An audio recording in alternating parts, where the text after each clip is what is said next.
உங்களுக்கு சரஸ்வதி இந்தரோட கதை தெரியுமா? சரஸ்வதி அப்படின்ற ஒரு பொண்ணு ரொம்ப ஸ்ட்ரிக்டான ஒரு ஃபேமிலியை சார்ந்த பொண்ணு.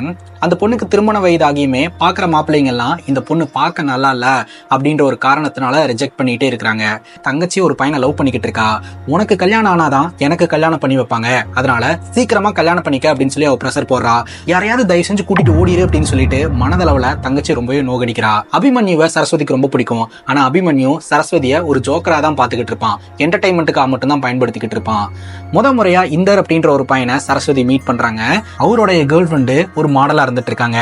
சரி, அந்த மாடல் கிட்ட அப்பாயின்மெண்ட்டை வாங்கி நம்ம மேக் ஓவர் பண்ணிக்கிட்டோம்னா கண்டிப்பா நம்மள வரன் பார்க்க வரவங்களுக்கு பிடிக்கும் அப்படின்னு சொல்லிட்டு இந்தர் கிட்ட ஹெல்ப் கேட்டு போகும்போது இந்தரோடைய கேர்ள் ஃப்ரெண்டு உள்ள வந்து உங்க 2 பேருக்குள்ள அஃபேர் இருக்குதா அப்படின்ற மாதிரி சண்டை போட்டு கோவத்துல பாட்டில் அங்க உடைச்சிட்டு போயிடுறாங்க.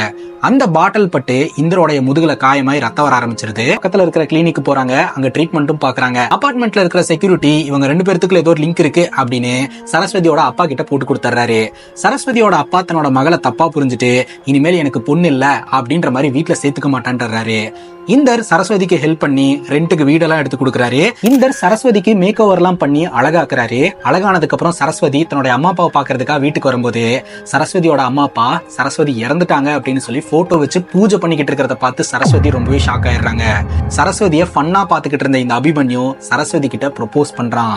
இந்தரும் அவங்க 2 பேர்த்தோட கல்யாணத்துக்கு உதவி எல்லாம் பண்றாரு. ஆனா கடைசி நேரத்துல அபிமன்யோட அப்பா இந்த பொண்ணுக்கு தவசமெல்லாம் பண்ணிருக்காங்க அப்படி இப்படின்னு ஏதோ ஒரு காரணத்தை சொல்லி இந்த பொண்ணை நிராகரிச்சிடுறாங்க. அந்த கல்யாணம் நின்னு போயிருது. அடுத்த நாள் காலையில என்ன தேடி அபிமன்யு வந்துட்டான், நான் அபிமன்யு கூடயே போயிடுறேன், என்ன தேடாத அப்படின்னு சொல்லிட்டு போயிட்டாங்க.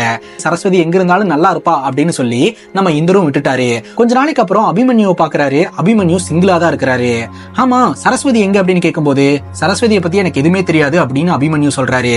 சரஸ்வதியை தேடி போகும்போதாங்க தெரிய வருது சரஸ்வதிக்கு பிரெயின் டியூமர் இருந்திருக்குது. அதனாலதான் இந்த அபிமன்யு நம்ம சரஸ்வதியை ரிஜெக்ட் பண்ணி இருந்திருக்கிறாரு அப்படின்ட்டு. ஆனாலும் இந்தர் பாத்தீங்கன்னா சரஸ்வதியை பிடிச்சிருக்கு, நான் உன்னை காதலிக்கிறேன் அப்படின்னு சொல்லி ஓப்பனா ப்ரப்போஸ் பண்றாரு. பாவம் பார்த்தெல்லாம் என்ன லவ் பண்ண தேவையில்ல அப்படின்னு சரஸ்வதி சொல்றாங்க. நான் பாவம் பார்த்தெல்லாம் லவ் பண்ணல, நான் உண்மையிலேயே உன்னை காதலிக்கிறேன் அப்படின்னு சொல்லி காதலிக்கும் ஆரம்பிக்கிறாரு.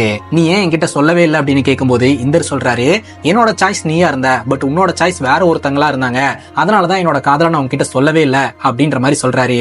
சரி, இவங்க 2 பேரும் கல்யாணம் பண்ணிக்கலாம்னு முடிவெடுக்கிறாங்க. கல்யாணமும் பண்ணிக்கிறாங்க.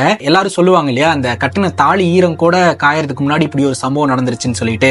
சோ அந்த மாதிரியான ஒரு சம்பவம் தான் இங்கேயும் நடக்குது. சரஸ்வதி இறந்து போறாங்க. சரஸ்வதியோட டெட் பாடிய இந்தர் அவரோட வீட்டுக்கு பின்னாடியே புதைச்சு ஒரு மரத்தை நட்டு வைக்கிறாரு. தினமும் சரஸ்வதி கிட்ட பேச ஆரம்பிக்கிறாரு.